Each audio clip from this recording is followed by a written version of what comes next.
وہ رو رہی تھی. کہنے لگا کچھ نہیں کیا میں نے امی, مجھے آپ پر افسوس ہے. آپ کو میں ایسا لگتا ہوں کہ ایک لڑکی کی عزت کو برباد کر دوں گا؟ مجھے دوسروں کا افسوس نہیں, مجھے آپ پر افسوس ہے کہ آپ کو اپنے خون پر شک تھا یا پھر اپنی تربیت پر بھروسہ نہیں تھا. عباد کی آنکھوں میں بھی آنسو جھلملا رہے تھے. بشریٰ بیگم نظریں چرا گئیں جس وقت سچویشن تھی وہ خود بھی سمجھ نہیں پا رہی تھی, لیکن اب لگ رہا تھا جیسے بیٹے کے ساتھ زیادتی کر گئی ہیں. وہ صوفے پر بیٹھ چکا تھا, دونوں ہاتھوں سے اپنے بال اس نے پکڑ لیے. غصہ اس قدر تھا کہ برداشت ہی نہیں ہو رہا تھا. جتنی تذلیل اس کی ہو چکی تھی وہ تو سوچ بھی نہیں سکتا تھا. ایک گہری سانس لے کر کہنے لگا, میں کل ہی اس لڑکی کا اور اپنا میڈیکل ٹیسٹ کرواؤں گا اور اس رپورٹ سے ثابت ہو جائے گا کہ میں نے اس لڑکی کے ساتھ کچھ نہیں کیا. اگر اس کے ساتھ کچھ غلط ہوا ہے تو کرنے والا کوئی اور ہے. میرے بے گناہ ثابت ہوتے ہی یہ لڑکی سب کے سامنے اپنے منہ سے کہے گی کہ میں بے قصور ہوں اور اس نے مجھ پر جھوٹا الزام لگایا ہے. اس کے بعد میں اسے طلاق دے دوں گا. میں نے صرف آپ کے مجبور کرنے پر یہ نکاح کیا, ورنہ میں مر جاتا اس لڑکی سے نکاح نہیں کرتا. اس کی والدہ عباد کی بات سن کر ہکا بکا اسے دیکھ رہی تھی. اس کی والدہ کہنے لگی, اس کا بھائی تم پر کیس کر دیتا, تمہیں جیل بھیج رہا تھا. عباد کہنے لگا, تو بھیج دیتا, میں اپنے آپ کو بے قصور ثابت کر سکتا تھا کیونکہ میں نے کچھ کیا ہی نہیں. میری ایک ٹیسٹ رپورٹ مجھے بے قصور ثابت کر دیتی اور میں باعزت جیل سے باہر رہا ہو جاتا. لیکن آپ نے یہ جو نکاح کا بوجھ میرے سر پر ڈالا ہے نا, یہ آپ نے اچھا نہیں کیا. یہ کہہ کر وہ اٹھ کر کمرے سے باہر جا چکا تھا اور دوسرے کمرے میں جا کر دروازہ بند کر چکا تھا. زرنش کا جیسے رکا ہوا سانس بحال ہوا تھا. بشریٰ بیگم اس کے برابر میں ہی اپنے گھٹنے پکڑ کر بیٹھ گئیں. کبھی زرنش کو دیکھنے لگیں جو واقعی بے قصور تھی, کیونکہ اسے نہیں پتا تھا کہ اس کے ساتھ کس نے کیا کیا.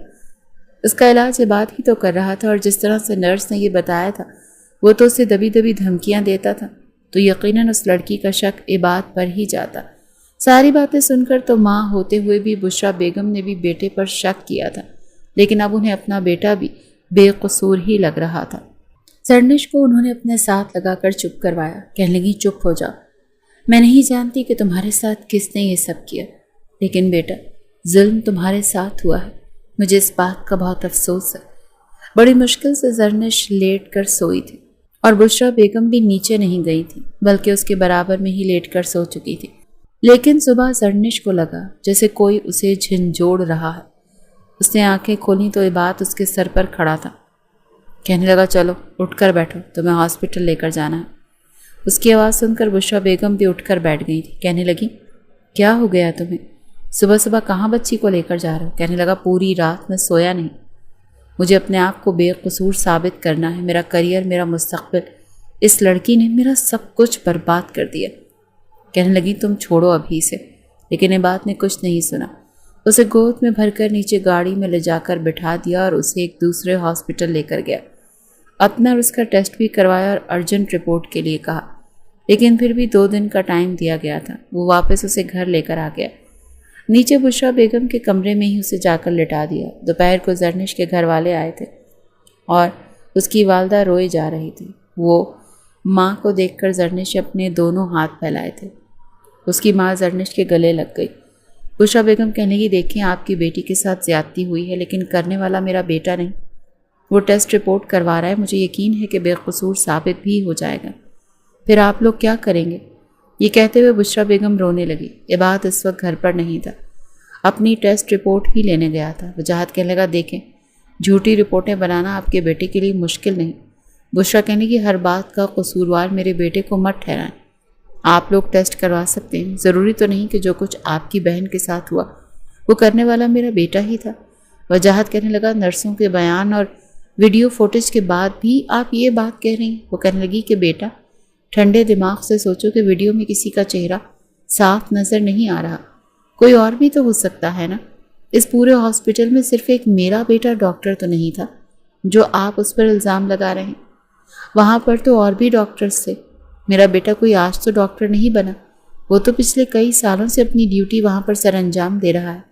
آج سے پہلے تو میں نے ایسی کوئی بات نہیں سنی. اسی وقت عباد بھی وہاں پہنچ گیا تھا. گھر میں داخل ہوتے ہی جیسے ہی اس نے کمرے میں قدم رکھا تو وجاہت کو دیکھ کر اس کے ماتھے پر بل پڑے تھے۔ رپورٹ اس نے وجاہت کے ہاتھ میں پکڑائی تھی۔ کہنے لگا، دیکھ لو، اس رپورٹ میں ساری سچائی لکھی ہے۔ میں نے تمہاری بہن کے ساتھ کچھ نہیں کیا، اسی لیے چلو شاباش، اٹھاؤ اپنی بہن کو اور لے جاؤ اسے یہاں سے۔ اسے طلاق میں لفظی طور پر بھی دے دوں گا اور کاغذی طور پر بھی۔ وجاہت نے وہ رپورٹ دیکھی، پھر کہنے لگا، ایک ڈاکٹر ہوتے ہوئے تمہارے لیے ایسی رپورٹس تیار کرنا کوئی مشکل بات تو نہیں۔ وہ کہنے لگا، تو جاؤ، تم جا کر ٹیسٹ کروا لو، تمہاری جہاں تسلی ہوتی ہے وہاں لے جاؤ اسے۔ وجاہت نظر چرا گیا تھا۔ البتہ آمنہ بیگم بشرا بیگم کے پاس آئیں اور کہنے لگی، زیادتی میری بچی کے ساتھ ہوئی ہے، اگر آپ کے بیٹے نے نہیں بھی کی، لیکن اس وقت یہی مجرم ثابت ہوا تھا، لیکن میری بچی کی زندگی برباد مت کریں۔ پہلے ہی بدنامی کا دھبا اس کے دامن پر لگ چکا ہے، اب طلاق کا دھبا مت لگائیں۔ آمنہ بیگم بشرا بیگم کے سامنے ہاتھ جوڑ کر روتے ہوئے کہہ رہی تھی۔ زرنش تو خود پریشان ہو گئی تھی۔ اگر یہ نہیں تھا تو پھر کون تھا؟ کیونکہ اس نے اپنے کمرے میں ڈاکٹر عباد کے علاوہ کسی مرد کی آواز نہیں سنی تھی۔ بہرحال جب بڑوں نے مداخلت کی تو وجاہت اور عباد دونوں ہی ٹھنڈے پڑ چکے تھے۔ وجاہت جا کر باہر گاڑی میں بیٹھ چکا تھا اور عباد بھی غصے سے اسے گھور کر دیکھتا اپنی گاڑی چلا کر کہیں جا چکا تھا۔ آمنہ اور بشرا بیگم نے ایک دوسرے سے بات چیت کی تھی۔ آمنہ بیگم تو ہاتھ جوڑ چکی تھیں، جبکہ بشرا بیگم ان کے ہاتھ پکڑ کر کہنے لگیں، فکر مت کرو، جب تک میں زندہ ہوں تمہاری بچی کے ساتھ زیادتی نہیں ہونے دوں گی۔ میرا یہ بات برا نہیں ہے، میں جانتی ہوں غصے کا تیز ہے، ظاہری سی بات ہے، جب بیٹھے بٹھائے کردار پر الزام لگ جائیں تو تھوڑا بہت رد عمل تو ہوتا ہی ہے۔ بس میری یہ دعا ہے کہ زرنش بیٹی کے ساتھ جس نے بھی غلط کیا ہے وہ اصل گنہگار پکڑا جا سکے۔ اپنی بیٹی سے ملنے کے بعد آمنہ وہاں سے جا چکی تھی اور زرنش چپ چاپ سر جھکائے وہیں اس کمرے میں بیٹھی رہ گئی، وہ اصل گنہگار پکڑا جا سکے۔ بار بار بشرا بیگم اپنے بیٹے کو کالز کر رہی تھی۔ رات کے 11 بج چکے تھے مگر وہ ابھی تک گھر نہیں آیا تھا۔ کتنے ہی گھنٹوں تک فضول میں گاڑی ادھر ادھر دوڑانے کے بعد جب وہ گھر لوٹا تھا تو آنکھوں میں نیند تھی، آنکھیں سرخ ہو رہی تھیں، جیسے وہ بے تحاشا روتا رہا۔ سامنے ہی اس کی ماں صوفے پر بیٹھی بیٹھی سو رہی تھی۔ آج تک اس نے اپنی ماں کو کبھی اتنا پریشان ہونے ہی نہیں دیا تھا۔ ہر وقت بچوں کی طرح اپنی ماں کو تنگ کرتا رہتا، لاڈ کرتا رہتا تھا اور انہیں خوش رکھتا تھا۔ آج پہلی بار اس کی وجہ سے اس کی ماں پریشان تھی اور اس کی وجہ وہ زرنش تھی۔ وہ نہیں یوں صوفے پر بیٹھے بیٹھے سویا دیکھ تڑپ ہی تو گیا تھا۔ آگے بڑھ کر کہنے لگا، مما آپ یہاں پر کیوں سو رہی ہیں؟ کمرے میں جا کر سو جاتی۔ بیٹے کی آواز پر وہ ہڑ بڑا کر اٹھ بیٹھی، کہنے لگی، آ گئے بیٹا، کہاں چلے گئے تھے تم؟ میری تو تمہارے لیے دعا کرتے کرتے نہ جانے کب آنکھ لگ گئی۔ آخر کتنا تڑپاؤ گے اب اپنی ماں کو، بس کر دو نا۔ وہ روتے ہوئے اپنے بیٹے کے سینے سے لگ چکی تھی اور وہ بھی اپنی ماں کو سینے سے لگا گیا تھا۔ کہنے لگا، مما ہم دونوں ماں بیٹا کتنا خوش تھے نا اپنی زندگی میں، ہماری خوشیوں کو نہ جانے کس کی نظر لگ گئی، مگر ہماری خوشیاں برباد کرنے والی کو میں چھوڑوں گا نہیں۔ اس کو اتنی اذیتیں، اتنی تکلیف دوں گا کہ وہ اپنے ہاتھوں سے ہی خود کو مار دے گی۔ یہ سن کر بشرا بیگم فوراً اس کے لبوں پر ہاتھ رکھ گئی، کہنے لگیں کہ بالکل نہیں بیٹا، خبردار، جو تم نے ایسا کچھ بھی کرنے کا سوچا تو وہ بچی معصوم ہے۔ ذرا خود سوچو، اگر تم نے اس لڑکی کے ساتھ کچھ نہیں کیا تو اس کے ساتھ کسی نہ کسی نے تو کیا ہوگا۔ تم ڈاکٹر تھے، 1 ہفتے تک تم اس کا علاج کرتے رہے، بجائے غصے سے ایک دوسرے کو باتیں سنانے کے اور نفرتیں بڑھانے کے تم دونوں کو ایک ساتھ بیٹھ کر اس معاملے کی تہہ تک جانا چاہیے تاکہ حقیقت سب کے سامنے آ سکے۔ آخر کیوں وہ تم پر الزام لگا رہی ہے؟ بات کو کھل کر ایک دوسرے سے کرو تاکہ سب سمجھ میں آئے۔ وہ بیوی ہے تمہاری، اب تم دونوں کے بیچ کوئی پردہ نہیں، کھل کر ایک دوسرے سے سب کچھ کہو۔ یہی بات وہ زرنش سے بھی کر چکی تھی۔ زرنش نے تو بس اپنا سر پکڑ کر بیٹھ چکی تھی۔ وہ اکیلے میں عباد سے ملنا بھی نہیں چاہتی تھی، کہیں وہ اسے غصے میں مار ہی نہ دیتا، یہ کسی طرح کی کوئی اذیت نہ پہنچاتا۔ مگر بشرا بیگم کے سمجھانے پر ٹھنڈے دماغ کے ساتھ عباد اس کمرے میں داخل ہوا تھا۔ بیڈ پر بیٹھی ہوئی زرنش تھوڑی سی سمٹی تھی۔ وہ چلتا ہوا آیا اور کرسی کھینچ کر اس کے سامنے بیٹھ گیا۔ اس کا جی تو چاہ رہا تھا کہ وہ اس لڑکی سے بات کرے، مگر پھر گہری سانس خارج کر کے کہنے لگا، تمہیں کیوں لگا کہ میں نے تمہارے ساتھ یہ سب کچھ کیا ہے؟ زرنش نے خود پر ضبط رکھتے ہوئے کہنے لگی، کیونکہ مجھے اس کمرے میں صرف آپ کی اور 2 نرسوں کی آواز آتی تھی، اس کے علاوہ مجھے کسی مرد کی آواز کبھی سنائی نہیں دی تھی۔ وہ اسے مکمل تفصیل پوچھ رہا تھا اور وہ بتا رہی تھی کہ بدھ اور جمعرات کی رات کو اس کے ساتھ یہ حادثہ ہوا تھا۔ اس سے پہلے اس نے خود پر کسی طرح کا کوئی غلط رویہ نہیں محسوس کیا تھا۔ بدھ کی رات کو سب سے پہلے کسی نے اس کے وجود پر ہاتھ پھیرنا شروع کیا۔ وہ گہری نیند سو رہی تھی، اسے لگا شاید نرس ہے جو اس کے دل کی دھڑکن چیک کر رہی ہے، مگر اس نے تو دھیرے دھیرے اس کا گاؤن ہی کھول دیا تھا۔ وہ روتے ہوئے جو کچھ ہوا تھا بتا رہی تھی اور عباد چپ چاپ اس کی کیفیت کو سن رہا تھا۔ اس نے جس طرح کڑی سے کڑی ملائی تھی اور اس پورے واقعے کو عباد سے جوڑا تھا، وہ سب کچھ اسے بتا چکی تھی، اور عباد ایک گہری سانس خارج کر کے رہ گیا تھا۔ کہنے لگا، تم سچ مچ ڈفر ہو، پاگل ہو، اس سے تو اچھا تھا تمہاری یادداشت ہی چلی جاتی۔ میں تمہیں دوائی کی ڈوز کی بات کیا کرتا تھا، میں جو کہتا تھا کہ آج رات پھر میں تمہارا اچھے سے علاج کروں گا، تو وہ ایک انجیکشن تھا۔ میں تمہاری قوت مدافعت بڑھانے کے لیے، تمہارے دماغ کو زیادہ دیر بیدار رکھنے کے لیے تمہیں روز رات کو انجیکشنز لگاتا تھا تاکہ تمہارا دماغ مکمل طور پر بیدار ہو جائے اور تم اس نیند کی کیفیت سے نکلو۔ زرنش روتے ہوئے آنسو صاف کرنے لگی۔ اس کی ٹانگیں اب کچھ کچھ کام کرنے لگی تھیں، مگر وہ سہارے کے بغیر چل نہیں سکتی تھی۔ وہ کہنے لگا، یاد کرو، کچھ تو یاد کرو، وہ تم سے اور کیا کچھ کہتا تھا؟ زرنش کہنے لگی کہ ہاں، وہ بڑی گندی گندی باتیں کرتا تھا، میرے وجود پر کامنٹ پاس کرتا تھا، مجھے تو کہتے ہوئے بھی گھن آ رہی ہے۔ غصہ تو عباد کو بھی آنے لگا تھا، ذہن پر زور دے کر وہ کچھ سوچنے لگا تھا۔ اس سے پہلے تو بس غصہ اور اکڑ ہی تھی جس نے دونوں کے دماغ پر پردے ڈال رکھے تھے۔ عباد نے کچھ سوچا اور اگلے ہی پل اس کے ذہن میں کئی دھماکے ہوئے۔ زرنش سے کہنے لگا، دعا کرو جو کچھ میں سوچ رہا ہوں وہی سچ نکلے، کیونکہ اگر ایسا ہوا نا تو تمہارے گنہگار کو، بلکہ میرے گنہگار کو میں پکڑ کر جیل کی سلاخوں کے پیچھے چھوڑ کر آؤں گا۔ یہ کہہ کر وہ جنونی انداز میں اٹھا تھا۔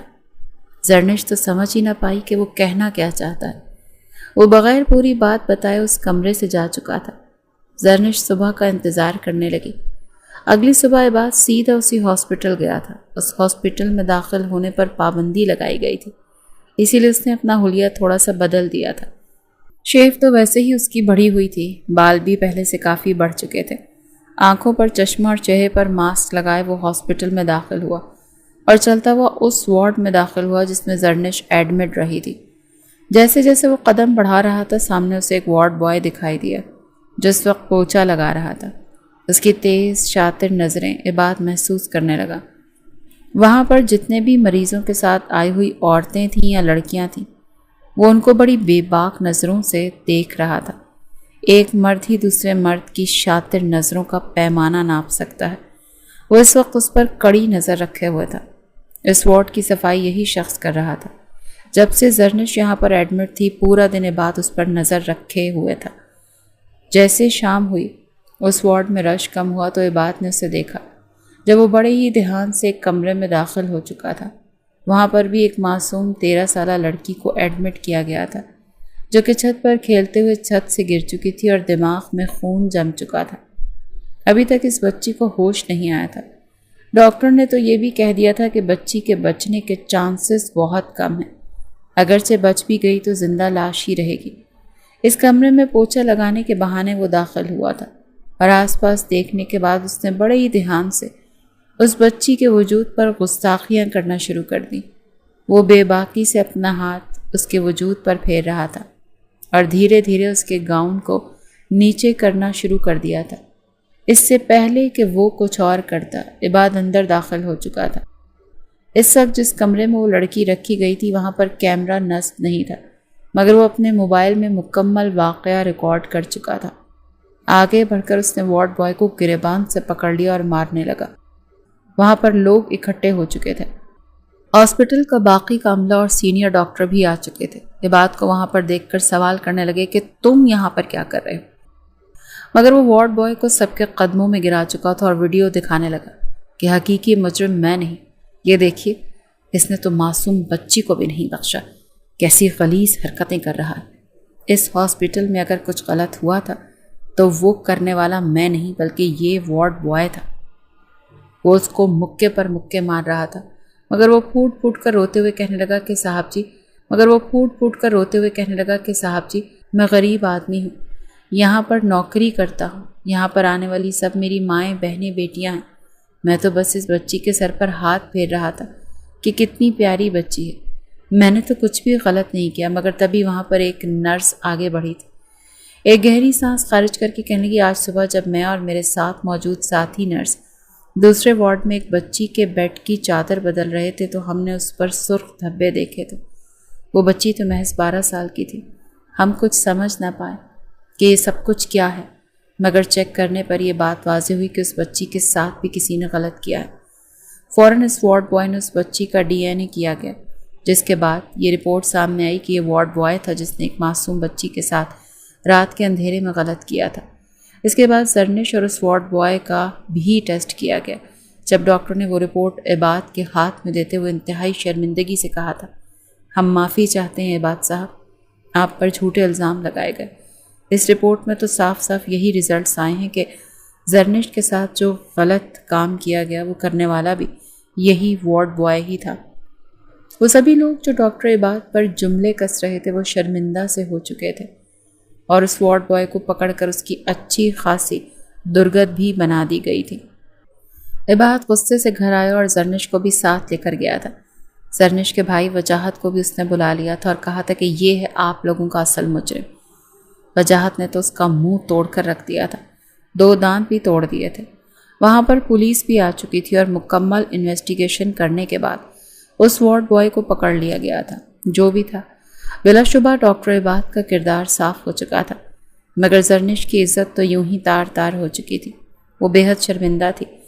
وجاہت بھی شرمندگی سے ڈاکٹر عباد سے معافی مانگنے لگا، مگر عباد پرسکون تھا۔ زرنش روتے ہوئے اپنے بھائی سے کہنے لگی کہ بھائی پلیز مجھے اپنے ساتھ لے جائیں، میں عباد کا سامنا نہیں کرنا چاہتی۔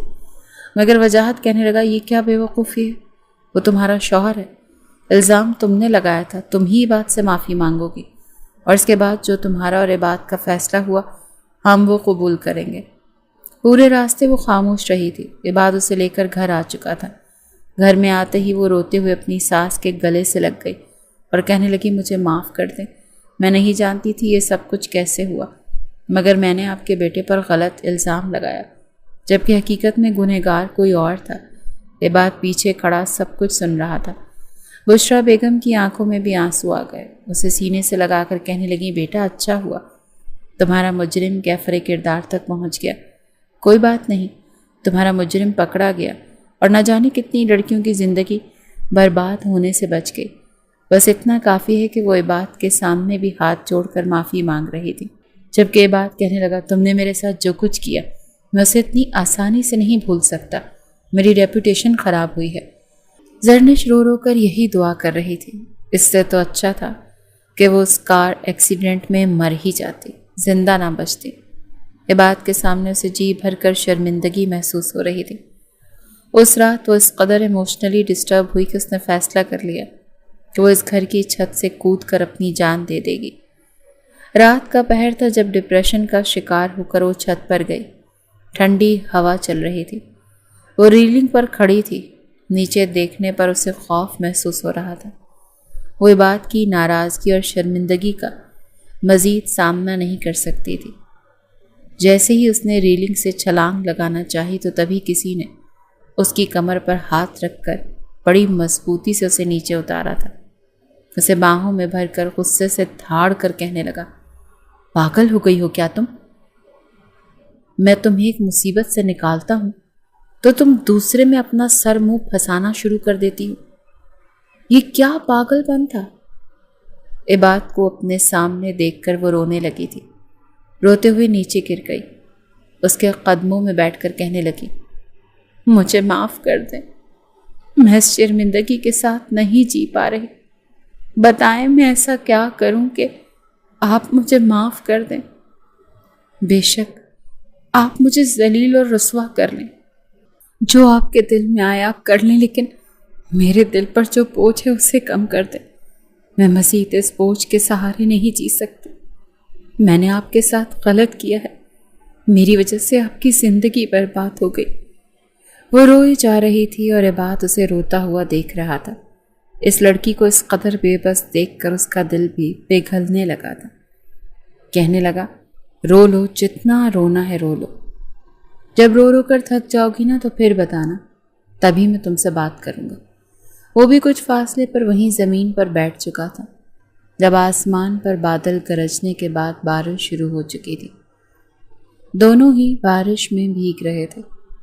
زرنش رو رو کر چپ ہو چکی تھی اور بھیگے ہوئے چہرے کے ساتھ عباد کو دیکھنے لگے، جو بڑی سرشار نظروں سے اسے دیکھ رہا تھا۔ کہنے لگا، نہیں نہیں، رو رو اور رو لو، جتنا رونا ہے رو لو، شاباش۔ تمہاری سنگت میں تو دیکھو بادل بھی رو رہے ہیں، لیکن مجھ سے یہ امید مت رکھنا کہ میں بھی رونا شروع کر دوں گا۔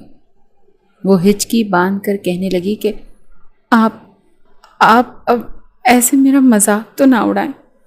دیکھیں، آپ کو مجھے سزا دینی ہے تو دے دیں، میں نے آپ کے ساتھ برا کیا ہے۔ عباد کہنے لگا، ہاں سزا تو میں تمہیں دوں گا اور اچھی خاصی دوں گا، اتنی دوں گا کہ تمہاری روح تک کانپ جائے گی۔ زرنش کہنے لگی کہ میں تیار ہوں، جو چاہے سزا دے دیں۔ عباد نے فوراً اپنی آنکھیں مصنوعی حیرت سے پھیلائیں۔ کہنے لگا، پکا نا؟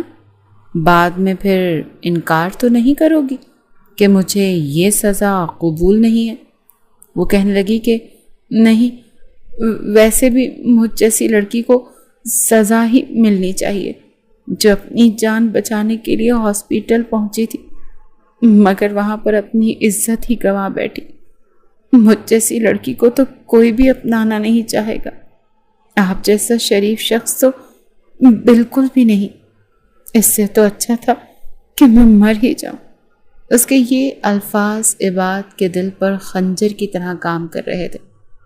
وہ فوراً سر جھٹک کر کہنے لگا، بات کو بدلنے کی کوشش مت کرو لڑکی، وعدہ کرو کہ میری ہر سزا کو قبول کرو گی۔ وہ ہاں میں سر ہلا چکی تھی کہ ہاں میں وعدہ کرتی ہوں۔ وہ فوراً اٹھا اور اپنا ہاتھ اس کی طرف بڑھایا۔ کہنے لگا کہ اب اٹھ جاؤ، پہلے ہی اب جا کر تمہارے وجود کے پرزے ٹھیک سے کام کرنا شروع ہوئے ہیں۔ یہ نہ ہو کہ بارش کے پانی میں پھر سے تمہارے پرزوں میں زنگ لگنا شروع ہو جائے اور کسی روبوٹ کی طرح وہیں پر اٹک کر رہ جاؤ۔ اس کی اس بات پر زرنش نے اسے گھور کر دیکھا تھا۔ فطرتاً تو وہ ایسی ہی تھی، اپنے بارے میں کسی کی بری بات برداشت نہیں کر سکتی تھی، مگر شرمندگی کے تحت وہ عباد کی اس بات کا جواب نہ دے سکی اور اس کے ہاتھ پر ہاتھ رکھ کر دھیرے دھیرے لڑکھڑا کر چلتی اندر آ چکی تھی۔ جیسے ہی الماری کی طرف بڑھی تاکہ کپڑے چینج کر سکے تو وہ فوراً اسے روک چکا تھا۔ کہنے لگا، کہاں جا رہی ہو؟ وہ کہنے لگی، کپڑے چینج کرنے۔ ماتھے پر بل ڈال کر کہنے لگا، میں نے تو تمہیں اجازت نہیں دی کہ تم جا کر کپڑے چینج کرو۔ وہ اس کی طرف حیرت سے دیکھنے لگی۔ کہنے لگی کہ آپ نے تو کہا تھا مجھے ٹھنڈ لگ جائے گی، تو اب کیا ان کپڑوں میں تو میں نہیں سو سکتی نا؟ بات کہنے لگا، کس نے کہا تم ان کپڑوں میں سو گی؟ وہ اس کے سوالات سے زچ ہو چکی تھی۔ چپ چاپ سینے پر ہاتھ رکھ کر کھڑی ہو گئی۔ کہنے لگی، پھر بتائیں میں کیا کروں؟ وہ چلتا ہوا اس کے قریب آیا۔ کہنے لگا، میں جو کہوں گا وہ کرو گی؟ وہ اپنی گرم سانسیں اس کے ٹھنڈے گیلے چہرے کے قریب لا کر بولا تو اس کے وجود میں ایک جھرجھری سی آ گئی تھی۔ وہ کہنے لگی، مطلب کیا ہے آپ کا؟ عباد مسکرا کر کہنے لگا، مطلب تو کچھ نہیں ہے، تمہیں سزا دینے کا سوچ رہا ہوں۔ چلو شاباش، میری سزا میں پورا ساتھ دو میرا۔ یہ کہہ کر وہ آگے بڑھا تھا۔ زرنش اپنی آنکھیں بند کر گئی جب زرنش کو عباد کہنے لگا، میری شرٹ کے بٹن کھولو۔ وہ شرمائی تھی کہنے لگی یہ آپ کیا کہہ رہے ہیں؟ کہنے لگا شوہر ہوں تمہارا، کوئی وکھرا کام نہیں کہہ رہا، یہی کہہ رہا ہوں کہ میری شرٹ کے بٹن کھولو۔ وہ کپ کپاتے ہاتھوں سے اس کے شرٹ کے بٹن کھول چکی تھی۔ اس کے چوڑے سینے پر نظر پڑتے ہی وہ شرما گئی۔ جب وہ کہنے لگا اتارو میری شرٹ، وہ شرٹ اتار چکی تھی اور اپنی آنکھیں شرم سے بند کر گئی۔ جب یہ بات کہنے لگا اب میری باری ہے، یہ کہہ کر وہ آگے بڑھا اور اس کی فراک کی زپ کھولنے لگا۔ زرنش کسمسائی تھی، کہنے لگی آپ کیا کر رہے ہیں؟ وہ کہنے لگا عدلے کا بدلہ، بھئی تم نے ابھی میری شرٹ اتاری ہے تو اب میں تمہاری بھی فراک اتاروں گا۔ شرم کے مارے زرنش کو سمجھ نہیں آ رہا تھا۔ وہ کہنے لگی آپ نے مجھے سزا دینی تھی نا، تو یہ سب کیا کر رہے ہیں آپ؟ یہ بات کہنے لگا میرا سزا دینے کا طریقہ تھوڑا سا الگ ہے، بس آج کی رات میں اپنی ساری بدنامی کا بدلہ تم سے لوں گا، اور اس انداز میں لوں گا کہ صبح تم چلنے کے قابل نہیں رہو گی۔ یہ کہہ کر اس کی فراک کی زپ کھول چکا تھا اور پھر اس کے وجود سے ہر ایک پردے کو مکمل طور پر آزاد کر گیا تھا۔ کمرے میں ہلکی سی روشنی تھی، وہ اس کے سینے میں چھپی ہوئی تھی۔ وہ اسے اپنی باہوں میں بھر کر بیڈ پر لے آیا اور پھر کہنے لگا بچ کر دکھاؤ اب مجھ سے۔ دھیرے دھیرے وہ اس پر حاوی ہونے لگا تھا، یہاں تک کہ باہر بادل گرج رہے تھے، بجلی چمک رہی تھی اور اس شور میں زرنش کی آواز اور دبی دبی سسکیاں کہیں دب کر رہ چکی تھی۔ وہ دھیرے دھیرے اس کے وجود میں سرایت کرنے لگا تھا، کہنے لگا کہ آج کی رات کے بعد تمہارے ماضی میں کچھ بھی برا یاد نہیں رہے گا، تمہارے وجود پر، تمہاری روح پر صرف اور صرف میرا حق۔ آج کی رات سے تم صرف یہ بات کو یاد رکھو گے، جس نے تمہاری روح تک کو اپنے لمس سے سرشار کر دیا ہے۔ یہ کہہ کر وہ اسے اپنی شدتوں سے سسکنے پر مجبور کرنے لگا۔ یوں ہی پوری رات گزر چکی تھی۔ اگلی صبح جب زرنش کی آنکھ کھلی تو کافی نکھری اور پرسکون دکھائی دے رہی تھی۔ ڈاکٹر عباد اس کے پاس ہی بیڈ پر لیٹا سو رہا تھا۔ جیسے ہی وہ اٹھنے لگی تو وہ ہاتھ پکڑ کر اسے دوبارہ اپنے اوپر گرا چکا تھا۔ اسے دیکھ کر کہنے لگی کیا ہے آپ کو؟ ویسے ہی میری ٹانگوں میں جان نہیں تھی، اور اوپر سے کل رات جو کچھ آپ نے میرے ساتھ کیا ہے، ایسے لگ رہا ہے جیسے دوبارہ سے میری ٹانگیں سن ہونا شروع ہو چکی ہیں۔ بہت برے ہیں آپ۔ یہ بات کہنے لگا لو بھلا، ایک تو میں نے تمہارے لیے اتنی اچھی سزا تجویز کی، تم پر سختی نہیں کی، اور پھر بھی مجھے نخرے دکھا رہی ہو۔ وہ خود کو اس کے حصار سے نکلوا کر ہنس کر واش روم میں بھاگ چکی تھی۔ کچھ دیر بعد جب دونوں کمرے سے باہر نکلے تو بشریٰ بیگم نے دونوں کو دیکھ کر ایک دل فریب مسکراہٹ دونوں کی طرف اچھالی تھی۔ دل ہی دل میں دعائیں دینے لگیں کہ شکر ہے بچوں کے بیچ اب سب کچھ ٹھیک ہو ہی گیا۔ دوسری جانب آمنہ بیگم اور وجاہت دونوں ہی پریشان تھے کہ نہ جانے اب کیا ہوگا۔ اگر عباد نے ان کی بیٹی کو طلاق دے دی تو کیا ہوگا؟ وہ گھر میں یوں ہی اداس سے بیٹھے تھے جب گھر میں زرنش داخل ہوئی تھی۔ زرنش کو دیکھ کر آمنہ بیگم کا تو کلیجہ حلق میں آ گیا، مگر ساتھ مسکراتے ہوئے عباد کو دیکھ کر جیسے ان کے حواس بحال ہوئے تھے۔ وہ دونوں مسکراتے ہوئے اندر داخل ہوئے تھے۔ وہ اپنی ماں سے اور بھائی سے ملی تھی۔ وجاہت بھی تھوڑا جھجک رہا تھا، نادم تھا، مگر عباد نے گویا سب کچھ بھلا کر اپنے سالے کو اپنے سینے سے لگایا تھا، اور دونوں یوں باتیں کرنے بیٹھ چکے تھے جیسے کچھ ہوا ہی نہ ہو۔ وہیں وہ آمنہ بیگم کو بتا چکی تھی کہ بے فکر رہیں، عباد برا لڑکا نہیں ہے، وہ بہت اچھے ہیں، مجھ سے بہت محبت کرتے ہیں اور مجھے نہیں چھوڑیں گے۔ آمنہ بیگم تو اپنے داماد کے لاڈ اٹھانے لگی تھی۔ یہاں پر پورا دن گزارنے کے بعد رات کا کھانا کھا کر دونوں واپس گھر کی طرف لوٹ آئے تھے، اور آنکھیں موند کر زرنش گہری سانس خارج کر چکی تھی۔ عباد اس کا ہاتھ پکڑ کر کار ڈرائیو کر رہا تھا، کہہ رہا تھا کہ میں ہنی مون پر جانا چاہتا ہوں، 10 دن کی چھٹیاں تو مجھے مل ہی جائیں گی، اور مسکرا کر کہہ رہی تھی کہ ہم آپ کی امی کو بھی ساتھ لے کر جائیں گے، بھلا وہ اکیلے گھر میں کیا کریں گی۔ یوں ہی کھٹی میٹھی باتوں میں یہ سفر آگے بڑھ رہا تھا، اور زرنش اپنا سر عباد کے کاندھے پر رکھ چکی تھی۔